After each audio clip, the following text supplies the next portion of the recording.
Votos cordiais de saúde e paz a todos.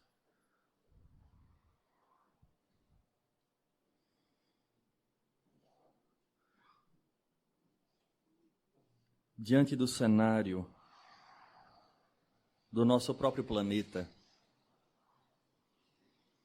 tentamos, somando as nossas experiências desde cedo, através dos nossos estudos, indivíduos que nos cercam nas nossas relações, tentamos interpretar qual de fato as causas e, em especial, qual o nosso papel em termos de coletividade, quando conhecedores somos daquilo que gostaríamos de chegar, em especial quando pautados na figura inesquecível de Jesus de Nazaré.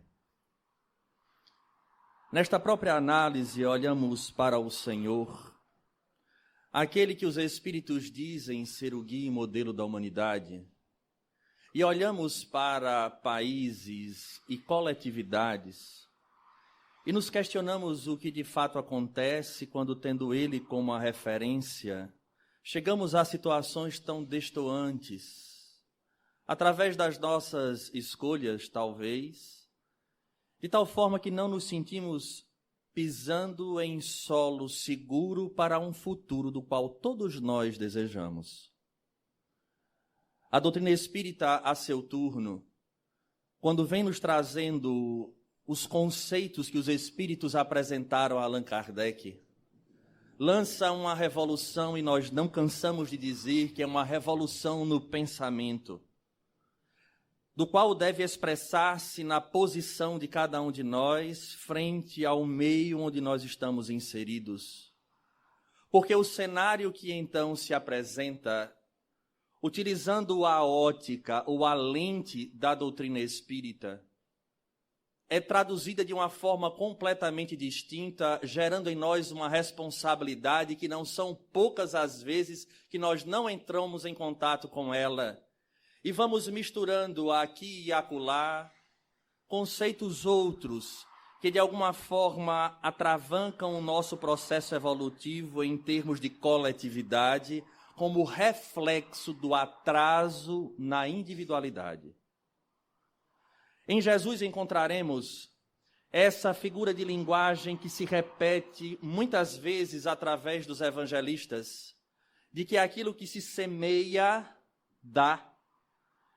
E não são poucas, repito, quando ele fala também na figura da árvore, que não é o fato dela ser frondosa em si, ou pela sua aparência que ela deve ser reconhecida, porque a sombra muitas vezes nos é agradável, nos é convidativa para quando estamos cansados de determinadas situações, ou até mesmo do transitar das estradas calcinadas e tortuosas, possamos ir para debaixo e aproveitarmos da sombra, pensando inclusive em, sendo atingidos pela fome natural, podermos sorver daquele fruto. Não obstante, ele nos chama a atenção para que essa árvore deve ser avaliada não é pela sombra, mas acima de tudo, pela qualidade do fruto. Vejamos que simbologia profunda, no qual nós precisamos urgentemente voltar as atenções a este Cristo, mas de uma maneira distinta, porque agora nós temos um código que nos convida à razão, para de uma vez por todas conhecermos a verdade e rompermos com as algemas das nossas paixões. Em qualquer campo que nós estejamos, porque compreenderemos que de fato aquilo que for plantado será colhido. E ele falava, como está expresso nas Escrituras, de um período e de períodos, eu prefiro falar no plural, conturbados, porque são cíclicos, em que a sociedade parece que ela colaba moralmente, e quando chega ao fundo do poço, ressurge como fênix, nessa tentativa de acerto. E a doutrina espírita, então, ela traz uma visão profunda de maneira que nós podemos olhar a simplicidade de Jesus e os seus apóstolos, nessas inúmeras lições que nós sempre buscamos trazer à figura dele, mas decodificar a mensagem em cima do que os Espíritos nos trazem. E eu confesso que eu entrei num leve conflito se eu faria a análise do mundo primeiro para depois chegar na individualidade ou se nós partiríamos da individualidade para chegar no planeta.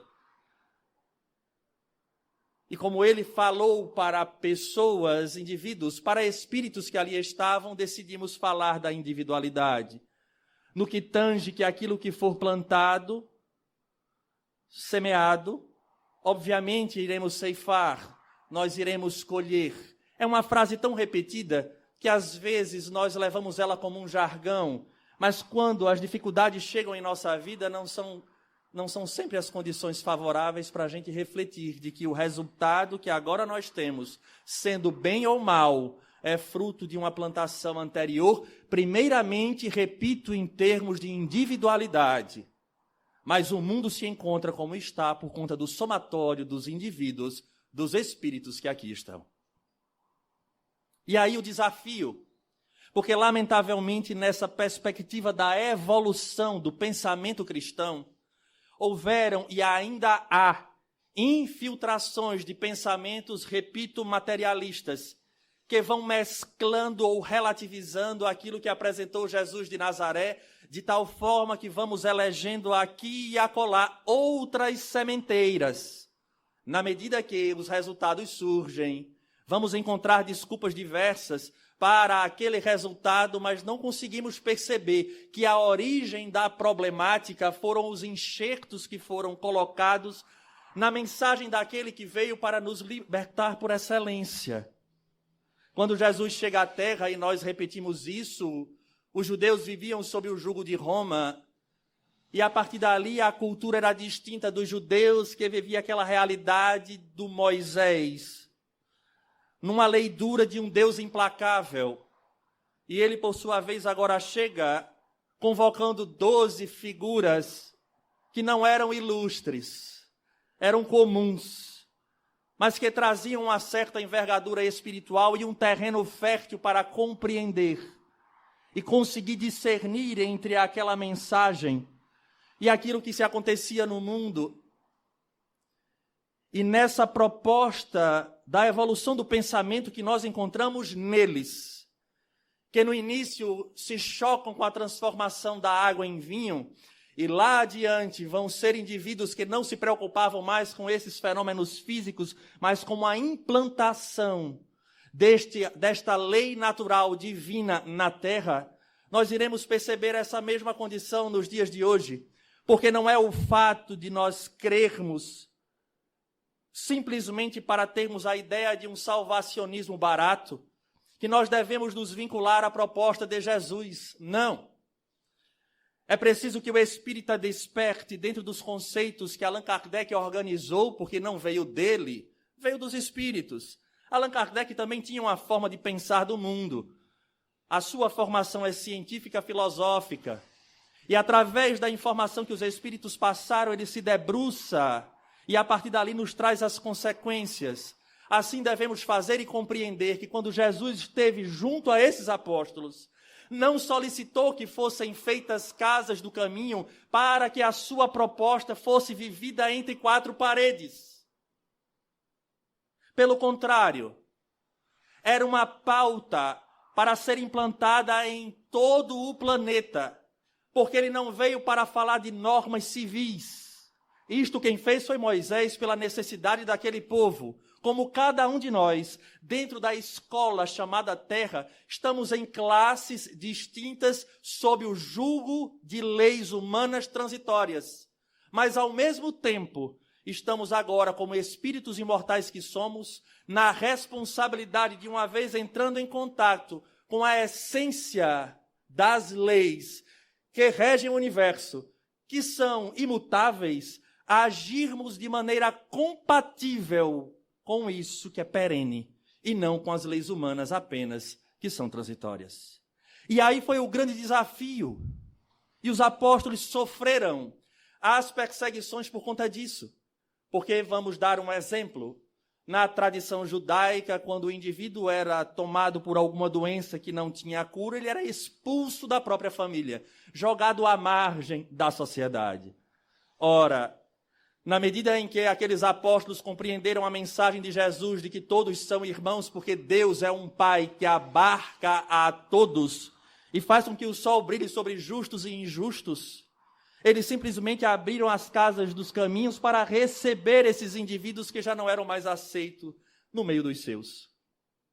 Leva dignidade ao leito de morte, mas acima de tudo cantando a vida.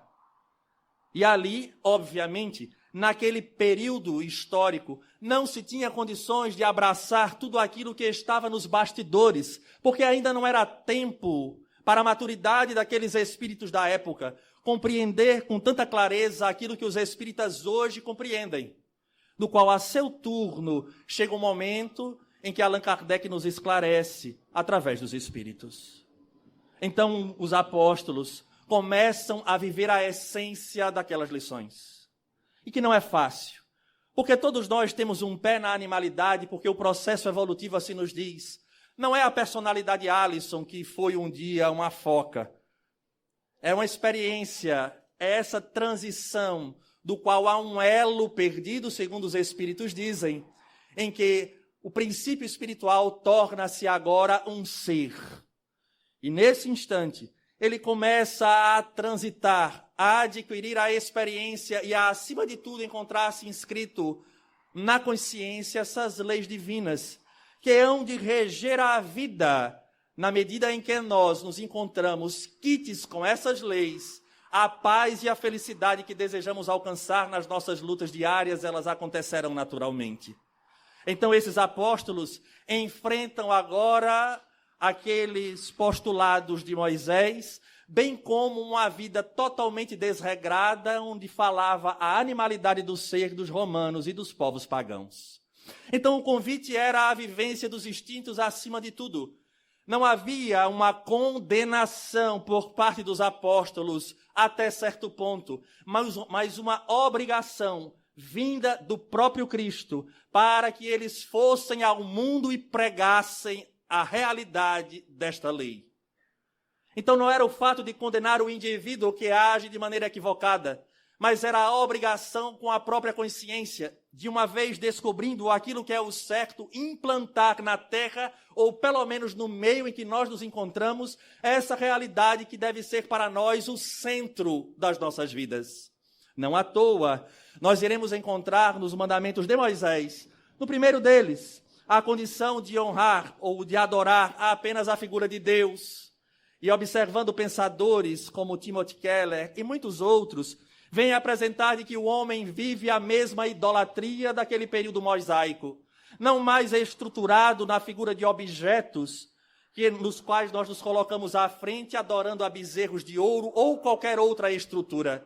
Mas na medida em que a gente avança essa linha de pensamento, vamos observar ídolos em todos os lugares, exceto a figura de Deus. Às vezes é o dinheiro, às vezes é o sexo, às vezes é a posição social, às vezes é uma ideologia no qual nós colocamos como sendo o centro das nossas vidas. E nós queremos viver a todo custo, porque é aquela ideologia que consertará o mundo. Ou é aquele indivíduo que para mim é a referência. E não são poucas as vezes que esta primeira lei, que este primeiro mandamento permanece sem ser vivenciado de maneira subreptícia e nós não conseguimos identificar o porquê as coisas estão dando tão errado. Primeiro, repito, na individualidade que nós somos. Segundo, na coletividade que fazemos parte. Porque adoramos a outros deuses. E é exatamente esse o momento em que aqueles apóstolos parece que despertam a consciência e começam a renunciar a si. Mas não é a renúncia de deixar, de cuidar de si próprio, de tornar-se desleixado. Não, mas é compreender que na medida em que Jesus agora se apresenta como sendo o caminho da verdade e da vida, deve ser Ele a centralidade. Porque se não é daqui este reino, será de acolá. E a nossa responsabilidade, então, é agora pautar a nossa vida de acordo com ele, para que o perfume do Cristo se espalhe ao nosso redor. Mas muitas vezes enxergamos em Paulo de Tarso a atitude austera de chegar a rasgar-se diante das pessoas que colocavam-no como Deus, como um enviado, e ele não aceitava. Porque, na verdade, a figura era o Cristo. Ele estava vivendo a responsabilidade de viver aquilo que a consciência já lhe apontava. E então, aqueles apóstolos geram uma conturbação na coletividade. Enquanto as pessoas se perdem em atitudes comuns do dia a dia, em termos das conquistas únicas e exclusivas da matéria, aqueles ali compreendiam já a essência da mensagem. E viviam, trabalhavam, porque Paulo trabalhava no tear, para ganhar o seu sustento de forma digna, como todos nós devemos fazer, e a doutrina não solicita que ninguém se torne pesado a ninguém. Mas faz com que a gente compreenda esse mecanismo do mundo por uma ótica muito distinta. De maneira que em cada local que nós estamos instalados, sejamos sementes. Porque uma vez plantados, iremos semear, iremos florir, e seremos ceifados, mas não é a figura do indivíduo, mas são das lições que chamam a atenção, tal qual chamar aquele povo. E lembramos, indiscutivelmente, quando os romanos, chocados com aquela figura, em especial com as ações dos homens do caminho, eram presos, levados ao circo e esperavam a revolta na hora da morte. E eles entravam tranquilos, mesmo perseguidos. Não tinham receio nem da política, não tinham receios das ideologias, não tinha receio da forma com que o mundo os enxergavam, porque estavam em paz com a consciência, porque é onde vibra a lei divina. E como eles estavam em contato direto, entregavam-se aos animais que os devoravam, e os ignorantes, talvez muitos de nós, vendo a carnificina, aplaudíamos, nos achando verdadeiros vencedores frente àqueles homens simples do caminho, onde ele morreu, o ídolo deles, entre ladrões. É profunda essa mensagem. E ao longo da história perceberemos indivíduos que surgiram no seio das sociedades e, uma vez tocados, compreendendo a função de cada cristão na terra, adotou aquela prática e não se entregou. A grande problemática, que ainda assim na visão tradicional não consegue se desenrolar, é o fato de explicar o porquê o mundo está assim, mas a doutrina espírita, a seu turno, vai nos trazer essa realidade. Allan Kardec, de maneira especial, nos traz a mesma figura de Deus, agora ampliada no conceito da inteligência suprema, que já nos impulsiona a uma reflexão ímpar. Ninguém se encontra no seu lugar de maneira equivocada. Ninguém, por exemplo, nasce dentro de uma comunidade, de uma favela, com problemas físicos severos, aleatório. Tem uma razão de ser.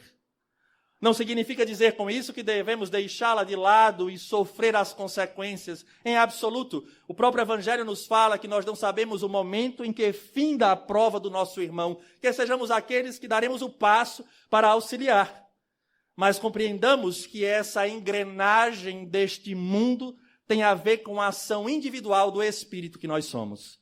Porque essa foi a grande revolução do pensamento, do qual é o segundo conceito que Kardec nos traz, nos dizendo que nós somos espíritos. Não nascemos no momento em que nascemos. Nós somos espíritos com uma herança reencarnatória. Eu chego à Terra já com o dito pecado original, ou o chamado pecado mortal, como queiramos, dependendo da interpretação. Porque é original, não é por conta de Adão e Eva, que é um símbolo, é por conta do que nós fizemos ontem como espíritos. Todos nós aqui temos algum problema, temos alguma dificuldade.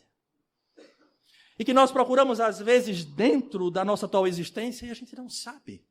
As nossas velhas tendências não só são influências do meio, também o são. Mas, acima de tudo, é fruto, é a síntese das nossas escolhas. E eu gostaria de que nós entendêssemos as nossas escolhas como sendo a distonia, como sendo a separação, como sendo a não ressonância daquilo que é a lei divina dos nossos desejos. Primeiro é o que eu quero, o que eu acho importante, o que é bom para mim. Se a lei divina diz que isso é bom para mim e é aquilo que eu desejo, então eu vivencio. Porque a minha paixão fala mais alto do que a minha razão. Esse é o nosso desafio no período contemporâneo. Então vamos estudar a individualidade. Depois a gente transcende para a coletividade.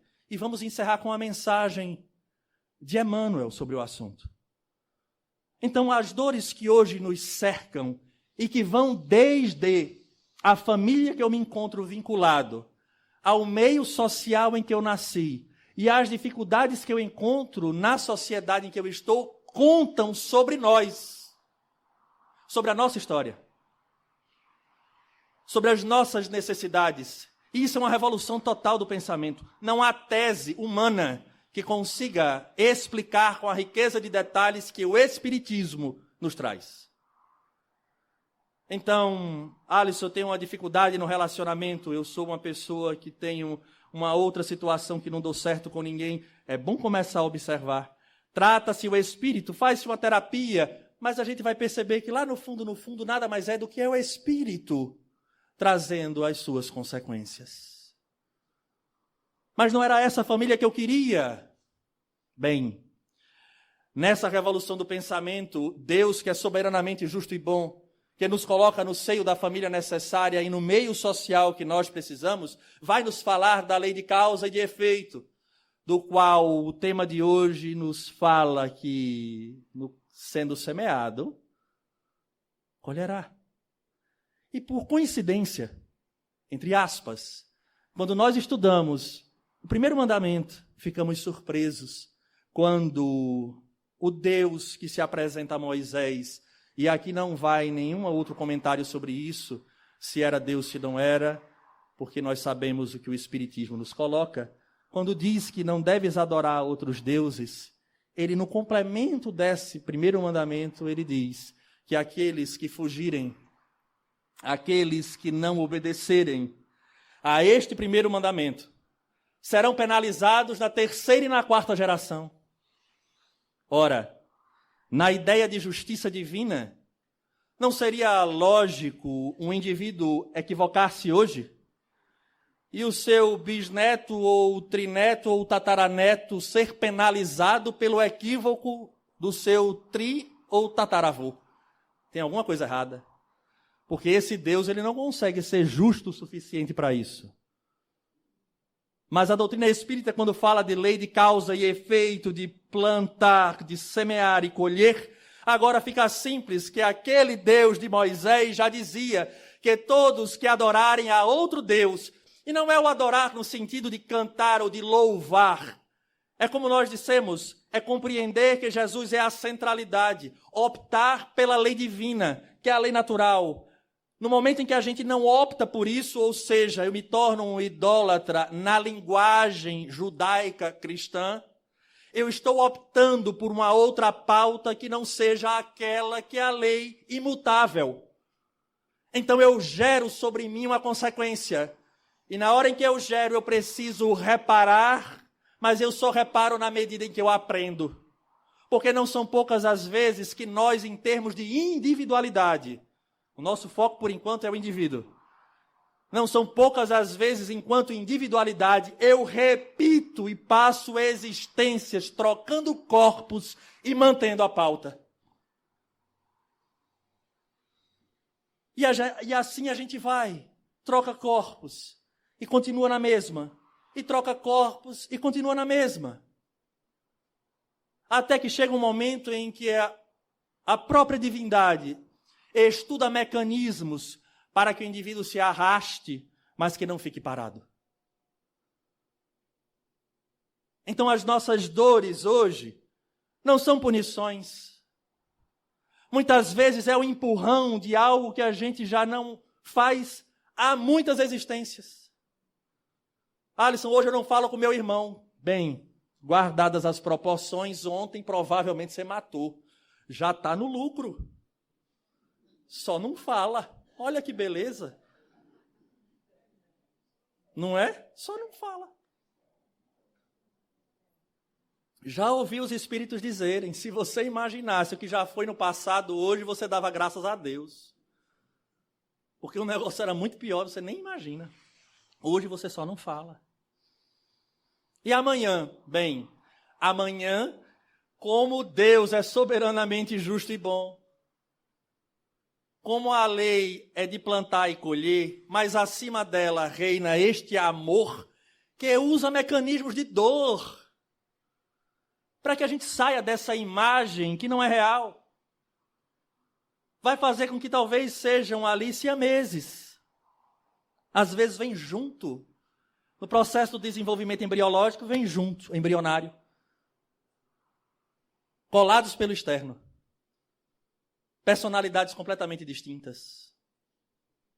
Ou a vida dá um jeito de fazer com que os dois terminem sozinhos debaixo do mesmo teto, resmungando um com o outro até o fim da existência. Mas agora só resmunga. Já melhorou. Já não falava, agora fala. Só resmunga, mas fala.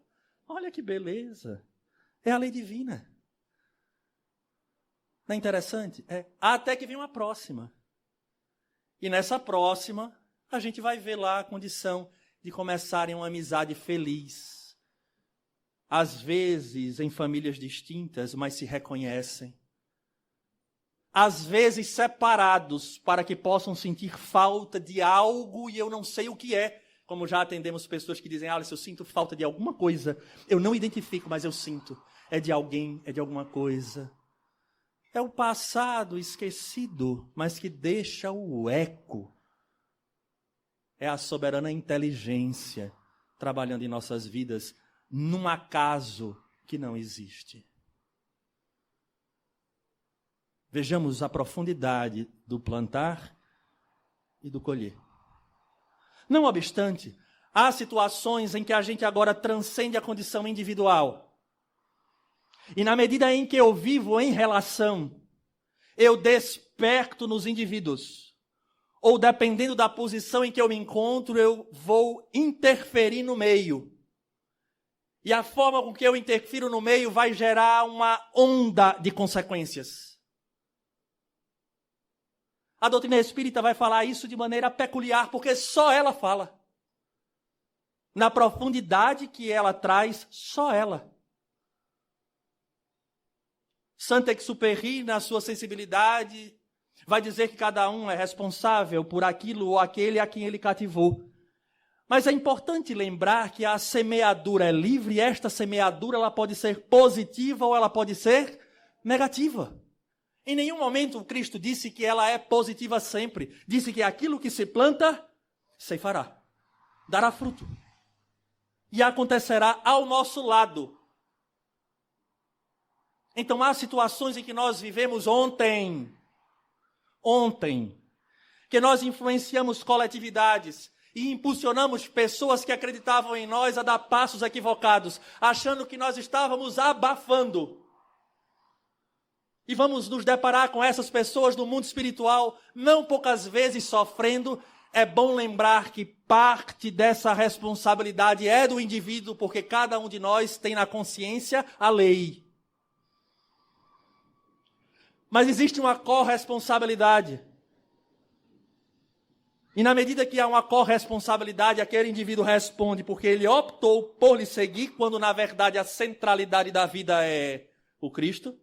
A lei divina encontra-se na consciência, mas o verbo que nós tínhamos tocou fundo no instinto, na tendência do indivíduo. E aí ele se encontra respaldado de agir contrário à consciência profunda, porque aquele homem ou aquela mulher ele elegeu como sendo uma referência. Mas eu fiz por conta dele. Vou contar um segredo de reunião mediúnica, que a gente nem conta, não é nem bom contar, mas é só uma experiência. Não são poucas as vezes que a gente vai observar um espírito chegando. Alguns protestantes se dizem assim, mas, não, isso aqui é coisa do demônio. Cadê meu pastor? Meu pastor disse que eu ia dormir a vida inteira. Está lá acordadíssimo no plano espiritual. Mas a culpa foi dele. E a gente tenta esclarecer, esclarece até certo ponto, e nós não são poucas as vezes que fazemos uma prece, é verdade, todas as vezes fazemos uma prece em intenção daquele espírito, e temos às vezes a surpresa de que o pastor de outrora já desencarnou. E é ele quem trouxe aquela ovelha perdida. Porque o pastor se sentiu responsável pelo que ele havia dito. E enquanto ele não quita essa dívida, que ninguém lhe cobra, é importante que se diga, mas que a consciência lhe fala, ele não está em paz no mundo espiritual. Alisson, ele está numa boa condição? Está numa boa condição, é a verdade. Ele viveu, ele dentro da sua realidade, ele se propôs a viver o evangelho, mas diante daquela interpretação, ele prejudicou mesmo sem ter a intenção. E ele se cobra como consciência divina porque está ali, então ele busca recolher cada uma das ovelhas e trazer de volta ao aprisco para entender que é um espírito imortal, que aqui não é a casa do demônio, porque a mensagem é uma só.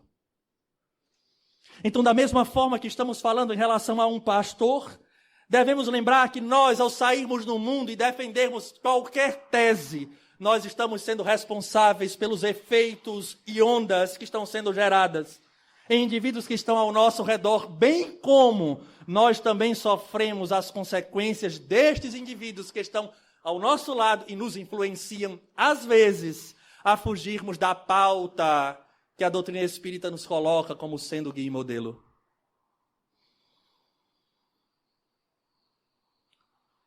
Lamentavelmente, passamos um período complexo em nosso país, um de um lado, outro do outro, e normalmente eu digo, ninguém é esperança.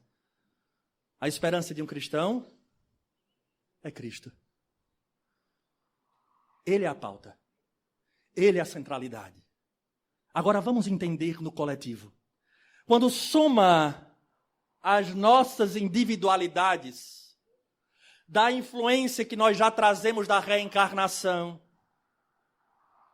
das pautas que absorvemos durante o mundo, nós geramos uma vibração coletiva. E não sou eu quem estou dizendo. Encontraremos isso no 3º capítulo do Evangelho segundo o Espiritismo, de uma forma brilhante. Há muitas moradas na casa do meu Pai. E quando nós vamos estudar um planeta de provas e expiações, é fantástico, uma frase que passa desapercebido de muitas pessoas. Por que essa característica do mundo de provas e expiações? É bem verdade que já há indivíduos que despertam, porque Deus, na inteligência suprema, envia, como já enviou o Paracleto, o Consolador, o Espiritismo, e vai mandar para todas as salas de aula das religiões distintas, espíritos maduros que vão nos trazer essa lei que está na consciência. E lá está dito que enquanto o homem, há sociedade, agora não é mais o indivíduo, agora é o resultado do nosso exercício na coletividade. Ele não despertar para a vivência da lei divina, o mundo não avança. Nós estaremos no nosso ciclo, mas há um mecanismo divino, porque começa a remover daqui os espíritos que já atingiram a maturidade e levam para outro lugar, ou o contrário, deixa aqui os que começam a maturar e começam a extrair os inferiores. E nós entramos na regeneração. Então pensemos que na hora em que a gente age lá fora, apaixonado por qualquer pessoa, por qualquer discurso, por qualquer forma de pensar, e essa forma de analisar não é a lente da lei divina, tenhamos certeza, nós estamos caminhando contrário à lei natural e gerando para nós, em termos de individualidade, as consequências. Quando olhamos isso em relação às pessoas que nos cercam, repetimos a figura do pastor, e eu gostaria de dizer que a doutrina é muito feliz em dizer isso. Já dissemos aqui outrora, mas quando, às vezes, quem nos fala um exemplo parecido é Neio Lúcio, numa pequena obra em que ele psicografou, Alvorada Cristã? Eu não estou lembrado, Alvorada Cristã, Neio Lúcio. Ele vem dar um exemplo numa determinada situação de que um homem sai irritado e nessa condição de estar irritado ele chuta um cachorro, o cachorro sai enlouquecido, morde uma pessoa, essa pessoa com raiva vai e briga com outra e a outra e vai tendo um efeito dominó. É isso que acontece no planeta. O efeito dominó. É por isso que não tem e não casa, me perdoem, o discurso de dizer que a religião não pode interferir do lado de fora. Então Jesus errou ao dizer aos apóstolos, vá, vivam, preguem. Porque não há outra lei que suplante, que supere a lei divina. Pelo contrário, a responsabilidade é nossa. E Jesus diz isso de maneira muito clara quando diz, não coloque a candeia abaixo, mas sobre a mesa, para que a luz faça brilhar e todos enxerguem. Porque na medida em que esse efeito dominó acontecer, gostaria de dar uma notícia nem tão muito feliz, mas não fiquemos tristes, nós temos a eternidade. Aquele que sofreu lá na ponta com um chute que nós demos no cachorro aqui, nós temos uma corresponsabilidade lá. Como é, Alisson? Não sou eu que estou dizendo. É a lei que fala. Eu hoje estou comumente falando em palestra. Não pensem mais de como nós chegaremos no mundo espiritual. Esquece isso. Não é válido, Alisson? É super válido. É muito válido. Mas eu acredito que na condição que nós nos encontramos, de uma certa maturidade para os espíritas aqui presentes. Por que, Alisson, os espíritas presentes? Porque tem muitos simpatizantes. Tem pessoas que são de outras religiões e estão em tratamento. E são todos muito bem-vindos. Mas, para nós espíritas, a gente já tem, eu acredito, uma certa convicção de que o lado de lá nada mais é do que o início da plantação, ou melhor, o início da colheita do que foi plantado aqui. Se eu gosto de determinada vida, minha parceria espiritual é de acordo com aquela vida. Aí tem gente que diz, Alisson, faz 3 anos, 10 anos que eu estou em tratamento. Toda vez que eu faço tratamento. Não tem mais jeito. Não tem. Se você muda a origem do problema, se você saneia a origem, obviamente a parceria espiritual muda. Isso acontece com cada um de nós. Faz uma experiência. Eu sei que aqui provavelmente ninguém tem, mas eu tive durante muito tempo amigos que adoravam beber. Eu nunca bebi. Naturalmente, o que é que acontece? Se afasta. Porque nem força mais, porque sabe que eu não cedo. E nem eles querem mudar. É natural. Ninguém brigou com ninguém, mas é natural que na hora de ir para uma festa não vão chamar a Alisson. Com certeza. Então isso acontece em nível espiritual. É importante que a gente entenda a nível espiritual. Então na hora em que eu sintonizo com determinada prática, a minha parceria espiritual é essa. Aí eu desencarno. Quem é que me espera do lado de lá? Meus parceiros. E aí, amigo? Chegou. Que beleza. A gente já está aqui, ó, programado. Vai fazer o quê? Hoje tem um samba. A gente já sai direto. Mas está escrito. Pega lá, eu já solicitei, foi dado inclusive no Clube do Livro, na campanha do Clube do Livro, um dos livros entregues foi Voltei, de irmão Jacó. Quem não conheça, compre e faça a experiência da leitura para começar o ano. Pronto, a gente está em janeiro, é ótimo. Já para planejar o ano de 2023. É uma leitura magnífica, porque a gente vai começar a entender o que é o mundo espiritual na chegada. Só que para nós espíritas, eu já não estou falando nem mais no voltei. Eu estou falando no outro voltei. É revoltei, é voltar novamente. É a pergunta do seguinte, já pensaram como a gente quer voltar? Porque eu quero dar outra informação que também não é muito feliz. Todo mundo volta. Daqui não escapa um. Pelo que eu posso observar, não vai escapar um. Volta todo mundo. Espero que o Jeff ainda esteja firme e forte para nos abrigar novamente. Mas não volta, não fica um. Eu espero que não seja transferido para nenhum outro planeta inferior, né? Espero que não. Mas todo mundo volta. E a pergunta é simples. Em que condições nós queremos voltar? Em que desenho de sociedade e valores? Pensem. Reflitam. Porque a lei, ela é justa. Ela é justa. E na medida da justiça, ela faz com que a gente passe, às vezes, por uns perrengues. Não é no sentido de punir, mas é no sentido de fazer com que a gente adquira a experiência e mude. Há um ponto nevrálgico, ou melhor, vários pontos nevrálgicos hoje em nossa sociedade.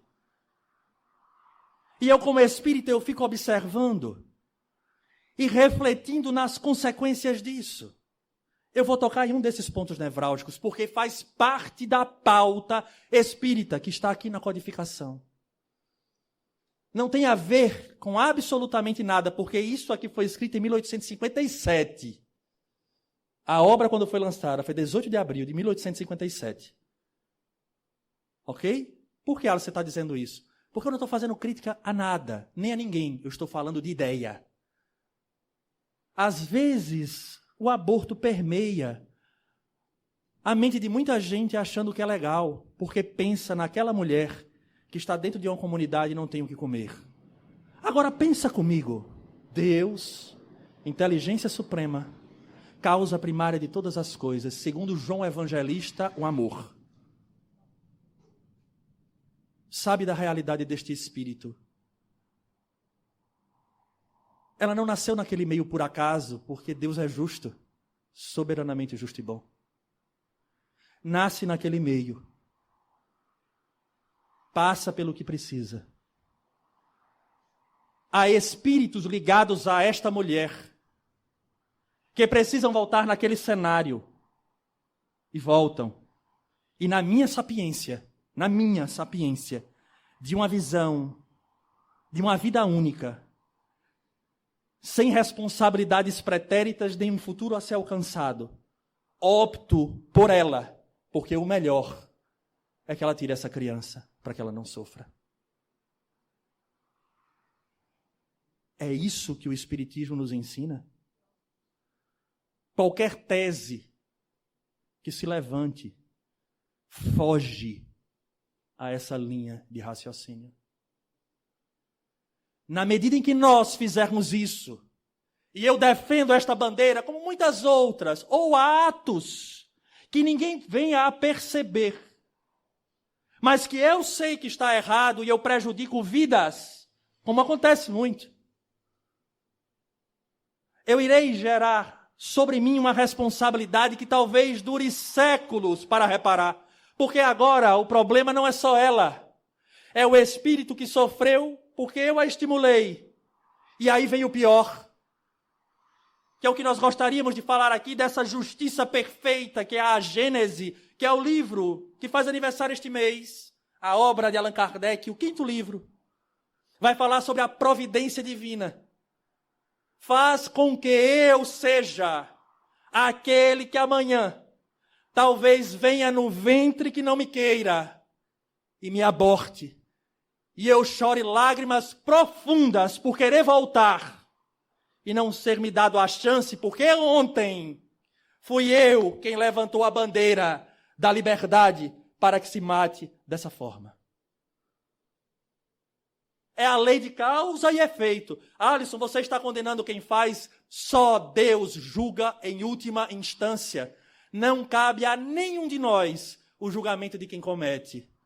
Mas Jesus disse aos apóstolos, vá e pregue. Nós aqui, arautos do novo tempo, devemos ir e pregar. Não é condenar quem faz, mas dizer o certo, como Jesus disse. Ele não condenou a mulher, a adúltera, mas ele não deixou de dizer a verdade. E amou e a acolheu, assim como nós fazemos cotidianamente em nossas casas. Mulheres que chegam trazendo as sequelas do ato cometido e a consciência acusa, nós abraçamos. Ora, a lei divina é magnífica. ela não se coloca na condição de punir, porque a punição já está no próprio ato. Mas é agora a hora de refazer, recomeçar. Na balança do bem, se por alguma razão cometeu, ora, agora está na hora de desfazer, porque essa é a lei. Não é para se jogar silício, nem bater nas costas e chorar. A doutrina espírita, pautada no Evangelho e na figura do Cristo, nos convoca a fazer com que a pessoa, como um bom brasileiro, levanta, sacode a poeira e dá a volta por cima. É o que nós estamos fazendo aqui. Reencarnação, se fosse conceituado por um espírito brasileiro, seria isso. O que é reencarnação? É levantar, sacudir a poeira e dar a volta por cima. Já dizer, é brasileiro. É brasileiro. Mas era espírito francês, é outro nível, né? Então, é isso. Mas entendamos que nós não podemos plantar errado. Porque se nós plantarmos errado, nós iremos colher as consequências para nós. Então não é uma posição, porque fulano, porque cicrano. Esquece. A gente só tem um, que está no livro dos Espíritos. Quem Deus tem oferecido de guia e modelo à humanidade? Jesus. É o seu pensamento, é a sua pauta, porque ele só fala da lei divina, que é imutável. Então não vamos atrasar mais a nossa marcha. Conceitos do mundo são louváveis até certo ponto, porque não enxergam o que nós enxergamos. Mas vão enxergar. Vão, Alisson? Vão, porque nesse mesmo capítulo, chamado Há Muitas Moradas na Casa do Meu Pai, se fala do mundo regenerador. E lá está escrito que os espíritos já começam, os indivíduos começam a viver mais a espiritualidade. Então, se é uma lei divina e é imutável, o nosso planeta chegará. E essa história de dizer que a religião deve ficar enclausurada dentro dos templos religiosos é uma falácia. Nós devemos fazer por onde os indivíduos nos reconheçam. Uma vez, há uma obra, O Apóstolo dos Pés Sangrantes. Nós estávamos conversando com Divaldo. E eu fazia esse questionamento que comecei aqui. Divaldo, o mundo está uma complicação. Ele sorriu e disse, meu filho, estamos na hora, como disse o Dr. Bezerra, de nos juntarmos, feito varas, para ficarmos fortes e levarmos adiante. Mas eu gostaria de te dizer algo mais. Lembro como se fosse hoje, frente a frente com ele. Ele disse, existe um indivíduo chamado Sadhu Sudar Singh. Sadhu Sudar Singh. Houve um homem na história chamado Sadhu Sudar Singh, conhecido como o apóstolo dos pés sangrantes. Veio de uma casta indiana, mas entrou em contato com o evangelho que ele sempre combateu. E certo dia tivemos a oportunidade de ler a obra.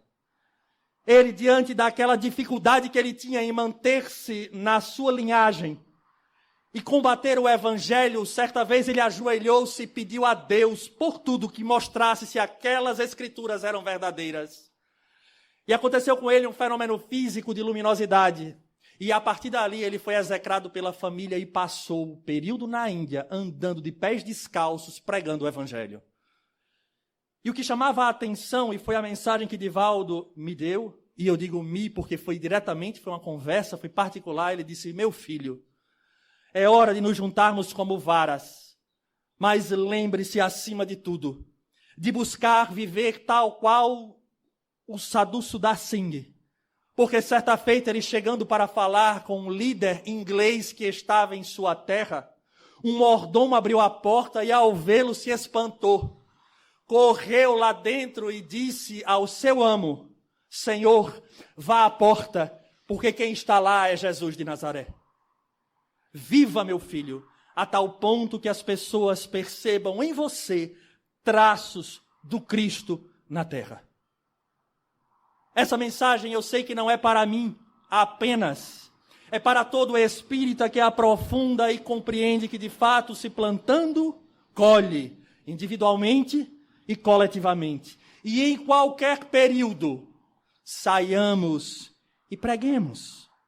mas acima de tudo que a nossa vida, se não a imagem, pelo menos o perfume daquele a quem todos nós temos na doutrina espírita como a centralidade, o perfume de Jesus.